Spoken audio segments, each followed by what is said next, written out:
Ta-da! Hi guys, good morning, good afternoon. Welcome to SMC with Arewa. Guys, I hope you're fine. Welcome to my channel. If you're new, kindly click on that subscribe button and please do not hesitate to click the subscribe button and on your notification bell so you can get notified whenever I drop a new video. Then you can come and check it out.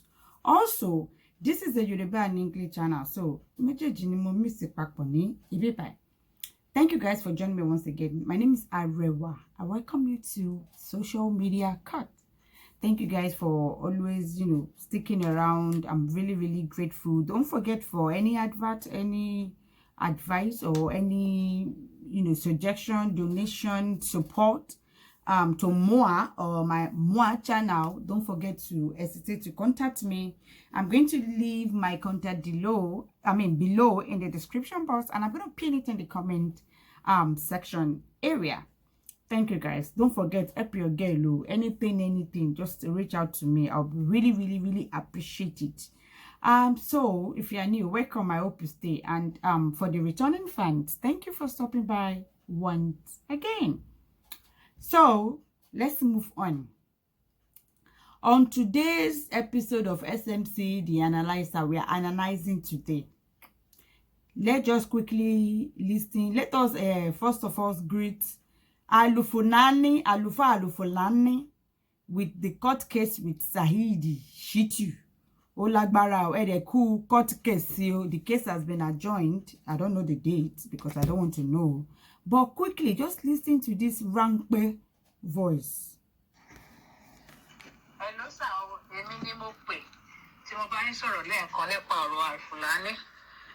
Like I told you, about 3-4 years ago, Nemomiti or their control introduced Alpunani see me. Nígbà tó dé introduce Alpunani see me. Mo wálé ní 2018. Mo bá Alpunani mo bá sọ̀rọ̀. Alpunani dẹ̀ wá sọ fún mi pé mo gbọ́dọ̀ padà wá sílé. Mo dẹ̀ tún padà wálé ní 2019. Bí mo ti ṣe dé sílé, bí mo ṣe òun ló sọ fún mi ìgbà tí mo máa kúrò náà ní ìlú Amẹ́ríkà.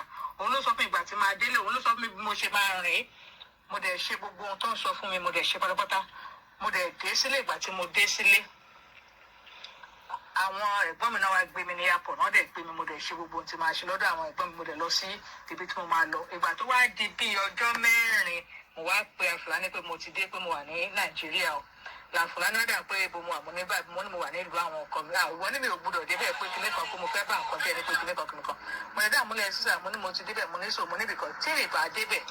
Tọ́kọ mi bá pè, ó lè pàǹtí mi, ó dẹ̀ lè pe àwọn ẹbí ẹ̀, wọ́n sọ pé wọn ò mọ ibi tí mo wà. Ká má fọ̀rọ̀ gùn lọ ṣáké tó di pé mo bẹ Alpunani pé mo wá sí Nàìjíríà, mo ti ń send owó sí Alpunani. Thanks to that number, Alpunani pọ́mọ ọdún mélòó ni mi, mo ní 60. Ó ní wọ́n máa ra màálù, wọ́n máa rẹ̀ wúrẹ́, wọ́n máa ra gbogbo kíní kan tó máa pé 60. I sent almost $500,000 sí Alpunani. Ní pé kọ́ máa ṣe nǹkan pé tí bá dẹ̀ délé pé màá dẹ̀ rí nǹkan tí fẹ́ ṣe pé láti máa padà wá sí bíbá. Nígbà tí mo dẹ̀ délé tí mo dẹ̀ pe Alpunani dẹ̀ ṣe bẹ̀rẹ̀ sí jágbe mọ́ mi, ní bá dẹ̀ sọ mo ní ẹ̀skísà. Mo ní mi ò ń ṣe ọmọdé, mo ní kò yẹ kẹ́ jágbe mọ́ mi, mo ní báyìí ni nǹkan tí mo ṣe, báyìí ni irin mi. Ẹ̀sà ká má fọ̀rọ̀ gùn lọ sà, títí mo fi lo oṣù 2 ní Nàìjíríà sà. Tí n bá ti pa Alpunani kò gba gomi mọ́, títí mo fi padà wá. Up to today, tí n bá pa Alpunani ò gba gomi mọ́. So torí ẹ̀ mo dẹ̀ wá dúpẹ́ lọ́dọ̀ Ọlọ́run pé ojú ẹ̀ ti já, ayé ti rí pé ó lè ní mà nìyẹn. Gbogbo nǹkan kí nǹkan tó bá ní láti fi ṣe, láti fi gba owó gbogbo àwọn tó ti gbà, tó ti jí owó lọ́wọ́ ẹ̀, Ọlọ́run á fún yín ṣe sà. Ó lè burúkú ni Alpunani, because ẹni tó introduce ẹ̀ sí mi gan, ńṣe nìyẹn ń bẹ̀ mí pé èèyàn kan ló introduce ẹ̀ sóhun. Everybody. Gẹ́gẹ́ bí ohun tí ẹ bá wa fi etí gbọ́ ráńpẹ́ yẹn, that is the voice of a woman, an alleged woman, with another case with uncle Alpunani. Mi ò ní sọ anything lórí ọ̀rọ̀ náà. Let's move on. Now, remember the case of Sunday Shodipo, the criminal that escaped, that escaped in Ibadan, that was found. He conducted an interview or a Q&A section with some journalists, and honestly, àwọn ìbéèrè tí wọ́n tó yẹ kán béèrè gan wọn béèrè ẹ̀. ẹ jẹ́ ká gbọ́ kémi analyze ẹ̀ torí ọ̀rọ̀ yẹn ó ti fẹ́ máa ní àwọn nǹkan ìmí ní inú.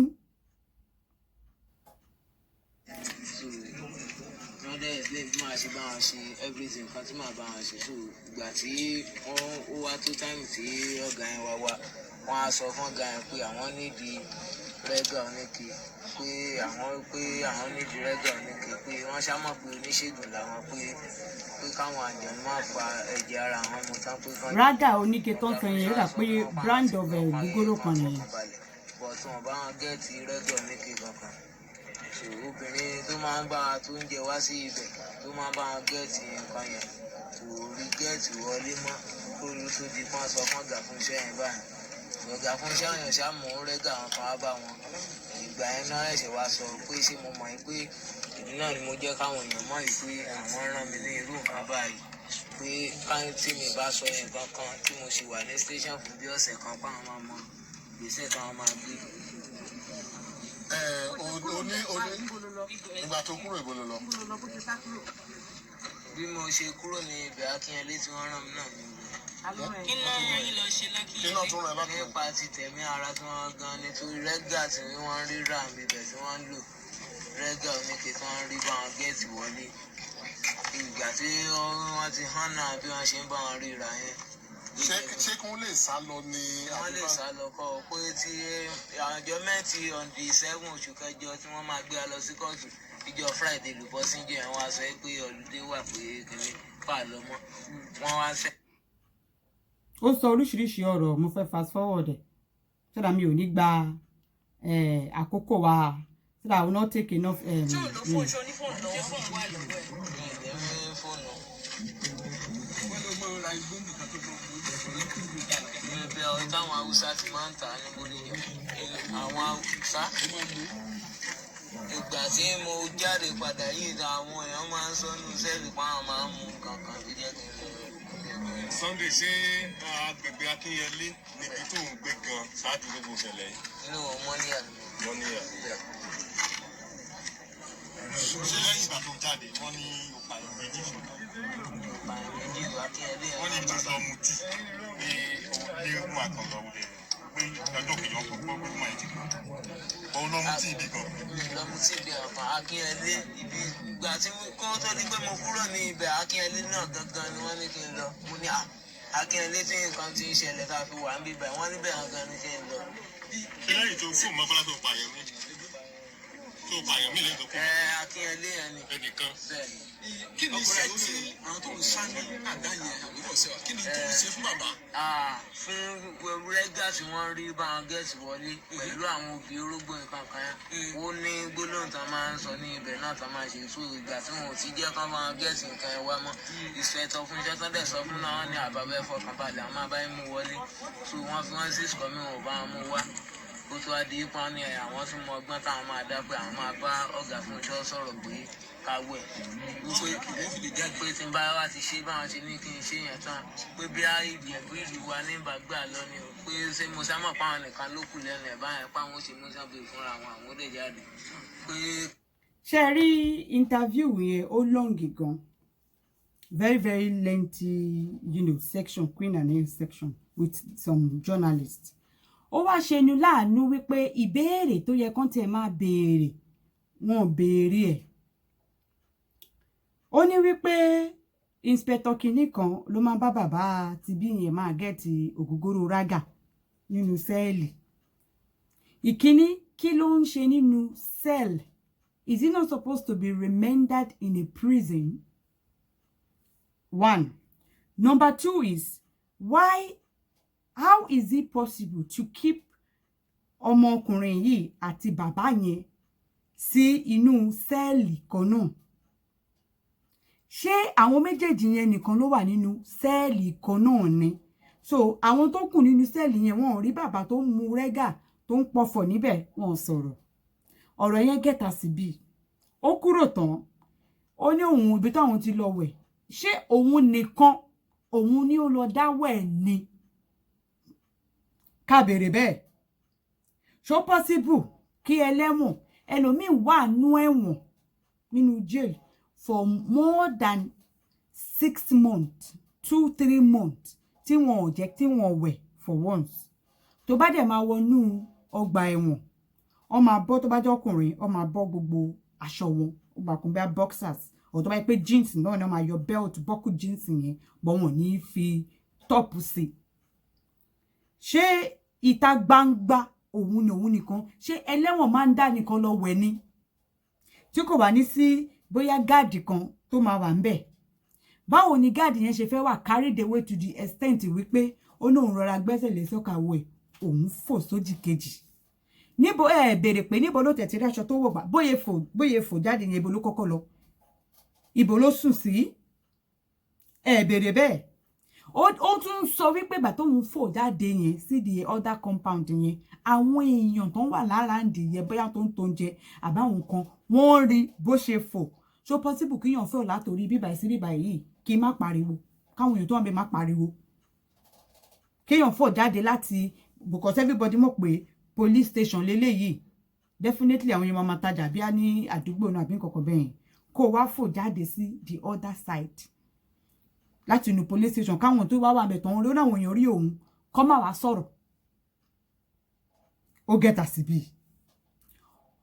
ìgbà tẹ́ máa rí aṣọ wà lọ́rùn ẹ̀ béèrè pé níbo ló lọ ibo ló ti ráṣọ bó ló sùn sí ìyẹn ló yẹ kẹ́ tún béèrè béèrè bẹ́ẹ̀ báwo ni ó ṣe ń jẹ nítorí kò sí owó ní àpò ẹ̀ béèrè bẹ́ẹ̀ ó ní òun ló ń ṣe alágbàárù ni tóun bá rí òun máa ń fi face cap bojú nígbà tó fẹ́ lọ ṣe alábàárù omi ìpẹ́ni tó fẹ́ gbé ọjà fẹ́ kó bóun gbé kò rí ojú ẹ̀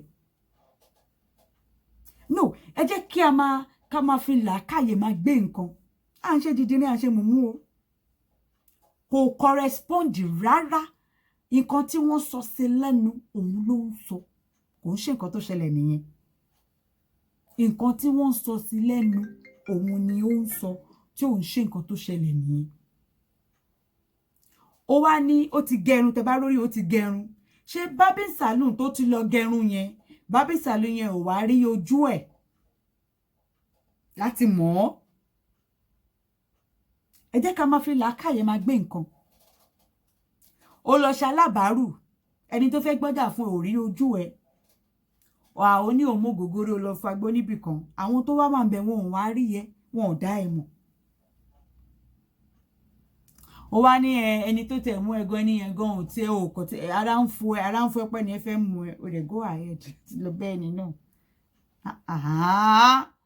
ẹ má padà lọ́bọ̀ fún wa ó ní nǹkan kan tí ó ṣẹlẹ̀ tó wà ń díẹ̀ tí wọ́n sọ ọ́ jáde loopholes ti pọ̀ jù ní ibẹ̀ àwọn journalist wọ́n ti wá interview ẹ̀gan àwọn gan dẹ̀kẹ̀rẹ́ gan wọn ò tún wà competent enough torí ìbéèrè almost as if èèyàn mẹ́ta kàn ń sọ̀rọ̀ at the same time èwo ló fẹ́ dáhùn bẹ́ẹ̀ àwọn journalist yẹn kàn ń sọ̀rọ̀ sí lẹ́nu gan ni ẹ béèrè question ìjẹ́ kó dáhùn ẹ̀ tún sọ answer ẹ̀ ó fò jáde àwọn èèyàn wà lágbègbè yẹn tó ń rí tó sọ pé wọ́n rí òun wọn sọ̀rọ̀ ó wá torí kò wọṣọ jáde definitely kò lè wọṣọ torí wọ́n ní kó lọ wẹ̀ ni so ibi ló ti wá rí gbogbo aṣọ tó wọ̀ yẹn nígbà tá ẹ rí mú ibo ló ti gẹrun orí ẹ̀ owó wo ló ní tó fi gẹrun orí tó fi ń jẹun báwo ló ṣe fẹ́ ṣe alágbàárò tíyàn kankan wà ní dààmú lẹ́ni tẹ́ pé most wanted ni ẹ jẹ́ ká máa fi làákàyè máa gbé nǹkan ẹ jẹ́ kí a máa fi làákàyè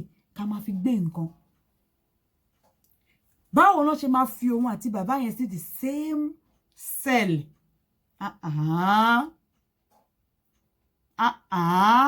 ẹ jẹ́ ká máa fi làákàyè gbé nǹkan ìbéèrè tó yẹ kán béèrè straight forward wọn ò béèrè rárá how is it possible fẹ́ǹsì yẹn lò agreed ṣé èèyàn ṣé àwọn inmate máa ń lọ ń dáwẹ̀ one after the other ni ṣé ìtajà ní balùwẹ̀ yẹn wà tó bá fi ráyè fò sí òdì kejì táwọn òdì kejì dẹ́ ń wò lójú kòkòrò tí wọ́n sọ̀rọ̀ ó lọ gẹrun bábí sàlù yẹn náà ṣáàrẹ̀ rí àbẹ̀bí yóò lọ lé wọn gbà tó kúrò àbí ibo ló sùn sí. Those are vital questions that they are supposed to be asking him. Ẹ má bínú èmi mo rò pé wọ́n concord ẹ̀ ni that's just my own analysis concerning that. Ẹ jẹ́ ká sún síwájú let's move on.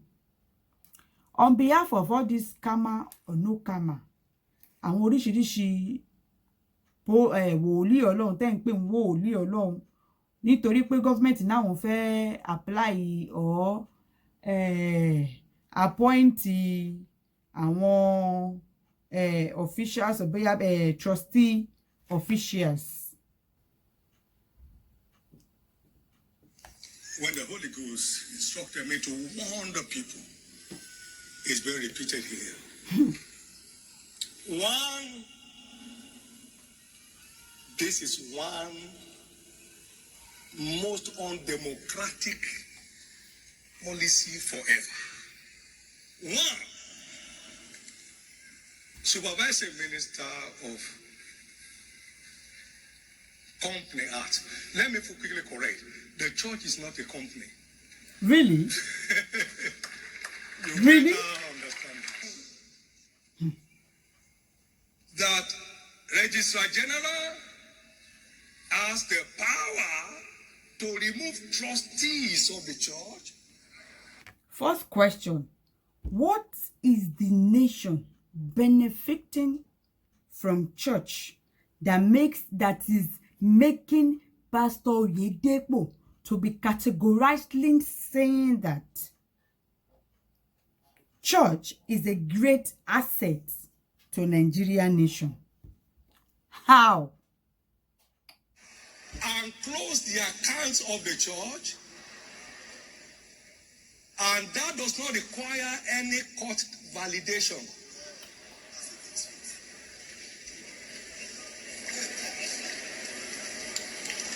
Well, I know this must be somebody that woke up from the wrong side of the bed.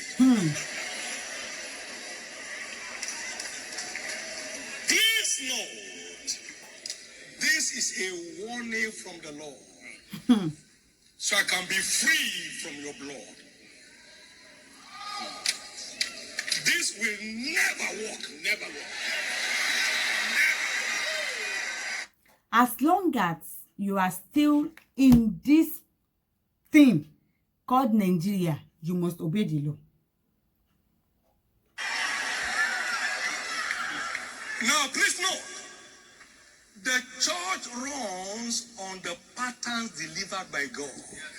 You mean Ọlọ́run yẹn ló sọ wípé kẹ́ máa ra private jet up and down from the sweat of your congregation? You mean God actually, gave that commandment?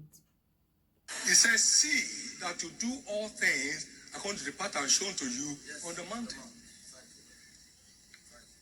Moses went to the Lord, set a man over this congregation. Not Even Jesus Christ said that obey the authorities of the land. government. Government has no power to appoint people over churches. No power at all. In case you are not aware, this is a secular nation. Freedom of worship is one of our fundamental human rights in this country. This is a sinister, demonic attempt.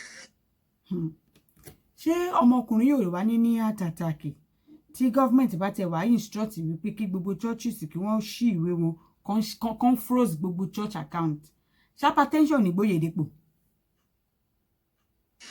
To stifle the church. The church is one of the greatest assets of this nation today. How? Hey, how?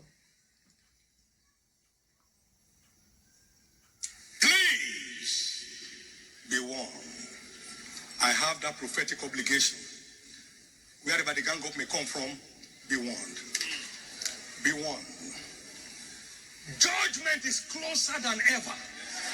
Be warned. I have been still, God said, and I've long time held my peace. But now will I arise as a traveling woman.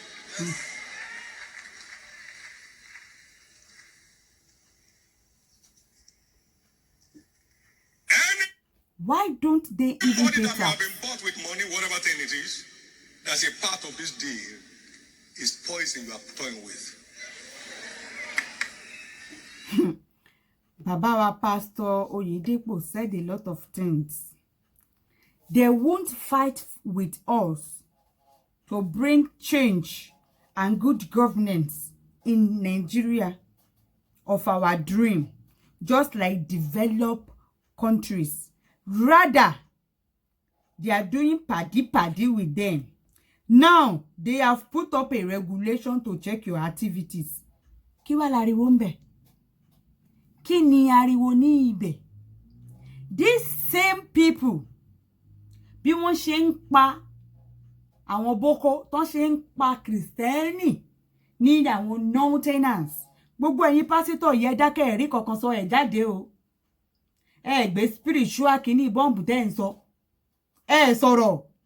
Wọ́n ní wọ́n fẹ́ regulate bẹ́ẹ̀ ṣe náwó ẹ bẹ̀rẹ̀ sí ní pariwo.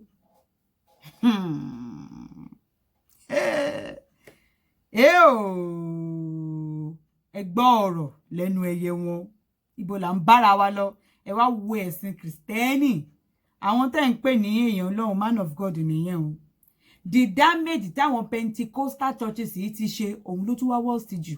Catholic church gan tó yẹ kó máa complain gan, wọn ò bọ́ta sọ̀rọ̀. Tó bá dé yẹ máa bú àwọn white garment church. Ẹ pa àwọn ilé gan tún worst. Wọ́n worst. Ẹ tí rí nǹkan kan. Màrìwò lẹ́ṣin ń wò. Kò yé yín. Ẹ ti gbọ́ nǹkan tí ọmọ pásítọ̀ yìí tó tún sọ. Ẹ bá wa fetí sílẹ̀. They have not won. My life, my soul, my energy, my blood is in the church. Forget Cama. Maybe the churches that are very rich, they can Cama them. Nobody can Cama my church for me. E.g., which churches are very rich? Nobody. They have not won that person to take over my church. Let UK practice their own system. America practice their own system. And that system is quite different. God called me and he gave me the lay down rules. And someone said that there is a fraud. I'm not going to fraud. They are with churches because their governments like. They have all it takes. They can do and undo. That's why I give it to Bishop Shodipo at every given time. Because he came out to start. A spoken man of God. There will be only protest. Did he just say only prophet? Only protest? Only protest? Baba Pastor, you mean bon ṣe ń pa gbogbo Kristẹni up and down? You mean bí gbogbo ebi ṣe ń pa wá tá ń pariwo Judua Republic? All of you, there is no, angelical be prophetic or protesting. You people did not do anything. All of them kept quiet. I'm not a politician, no. Really? There's a way to invoke only protest on such government. Chengbo? They will collapse. Ew. And they have not tried it. Have you seen where an ordinary Malta want to rule the spiritual world? It's impossible. Are you not an ordinary Malta yourself? Very, very impossible. Government is trying impossibility. Ew. And they are trying to test God.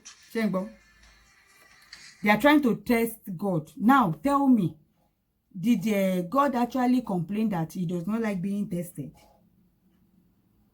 God have tested the world with COVID-19. Really? Did he call you to tell you that? It's not possible. Nobody can come and take over my church. Maybe we have seen 10 plagues in Israel. He said, nobody can take over my church. You mean the church is actually his own? He said it is his investment. It's his sweat. It's his everything. I thought the church is actually for God. Abi? Now it is suddenly the church is his own church. It is his sweat, not the church of God. Abi in Egypt. It is strictly business. 1,000 plague.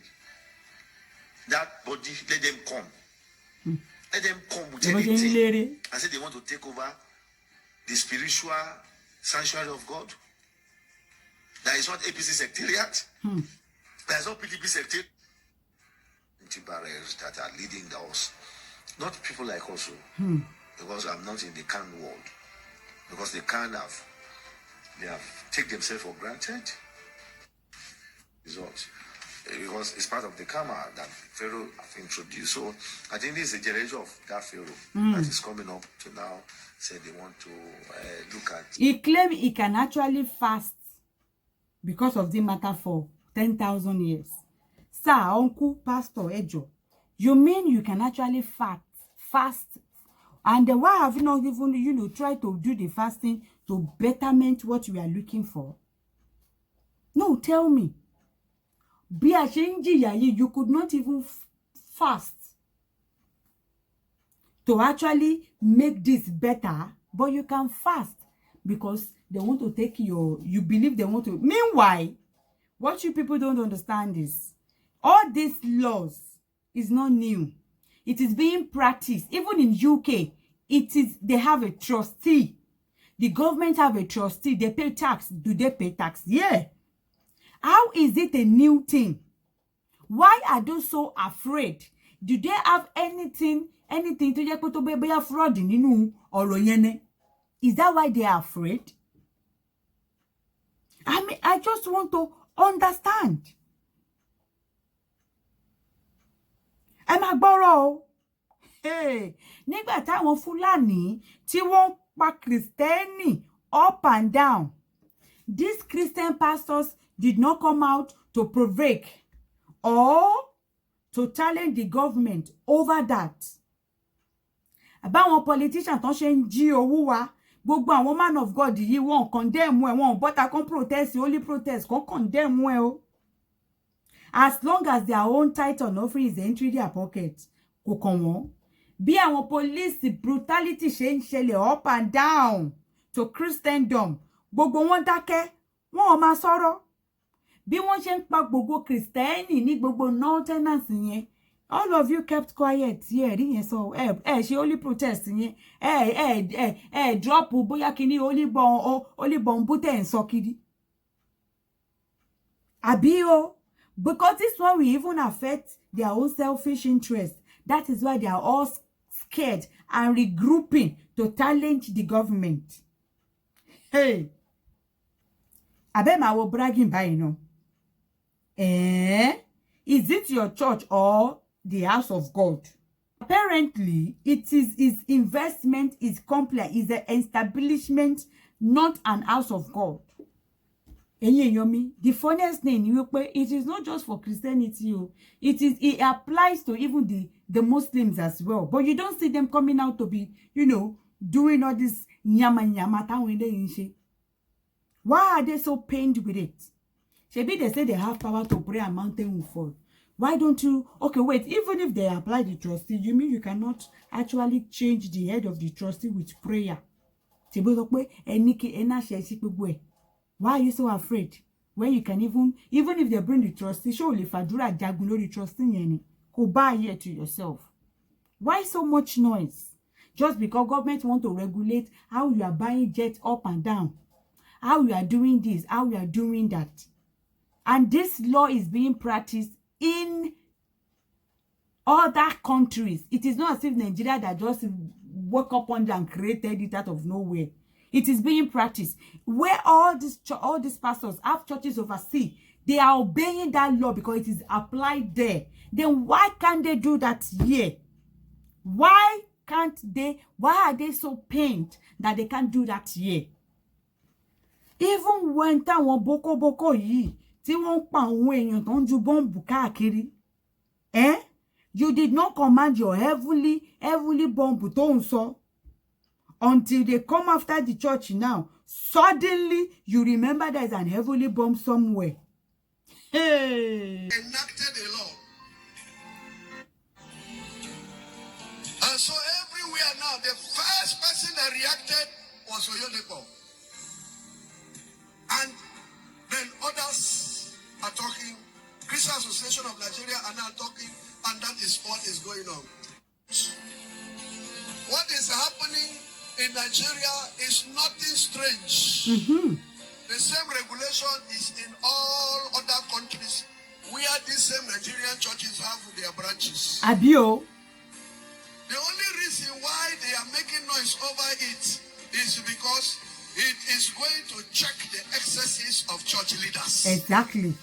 in Nigeria. Exactly. That Lord has nothing to do with your worship. Abio. Is somebody understanding me? I'm understanding There you. is nothing in the Bible called trustee. Tengbo. Trustee come about because the government gave you registration Abi. and gave you certificate to gather. And they have the organizational procedures. You must have people they will hold should anything happen, because people are coming and you are going to collect money and you are going to acquire property and things like that. There must be a body that will be in charge of it. They are not going to appoint the preachers. They have nothing to do with the fivefold ministry. Abio. All they are telling you is regulated. They are not even giving you certificate to preach in Nigeria. In America, you need a certificate to preach. Did you hear that? Did you hear that? And in some other countries, you need a certificate to preach. Did you hear that? Hey, Yomi, did you hear that? Did you hear what this man said? And everything that he said from beginning to the end, fact only. Fact only. So gbogbo ẹ̀yin tí àwọn Pentecostal church yìí tẹ́ ti sọ wọ́n di Ọlọ́run, ṣé ráyé yín lóde? Ṣé rí ayé yín ní òde? Look at how pained that they are. But when things are happening, look at ọmọ kékeré tó ń pa àwọn èèyàn kiri yìí. None of them came out to actually talk about that one. This Sunday, Shodipo tó ń pa àwọn èèyàn káàkiri, gbogbo yín dákẹ́ bí wọ́n ṣe ń pa Kristẹni ní àwọn nọ́tà tó ń ṣe oríṣiríṣi tí wọ́n ń búṣà wọn. Gbogbo yín dákẹ́ ẹ̀ máa rí kankan sọ. Ẹ máa ń sọ̀pọ̀tì àwọn government ṣe bẹ́ẹ̀ gbogbo ẹjọ́ London ẹjọ́ ń kówó kiri ni. Suddenly now, wọ́n ti dọ̀tá yín. Ìgbà táwọn mẹ̀kúnnì tó ń complain, gbogbo yín dákẹ́ ẹ bá mọ̀kúnnì kẹ́ ẹ bá wọn ṣe holy protest yín, kẹ́ ẹ bá wọn drop holy bomb yín. Now, you are shouting.